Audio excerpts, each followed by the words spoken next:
সৎসঙ্গের প্রতিষ্ঠাতা শ্রী শ্রী ঠাকুর অনুকূল চন্দ্র কর্মের মাধ্যমে যোগ্যতর মানুষ গড়ে তোলাই হলো তার লক্ষ্য। পরম প্রেমময় শ্রী শ্রী ঠাকুর অনুকূল চন্দ্রের শুভ 137তম জন্ম মহোৎসব আয়োজনে মুর্শিদাবাদ জেলা সৎসঙ্গ উৎসব। সৎসঙ্গ উপলক্ষে বহরমপুর শহর সেজে উঠেছে আলো। চলবে ভোর 4টে থেকে সারা দিনব্যাপী উৎসব।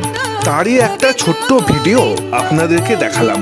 ভালো লাগলে অবশ্যই লাইক, শেয়ার এবং কমেন্ট করবেন। আর সোশ্যাল স্টার সুরজিৎ চ্যানেলে নতুন হয়ে থাকলে অবশ্যই সাবস্ক্রাইব করে নেবেন।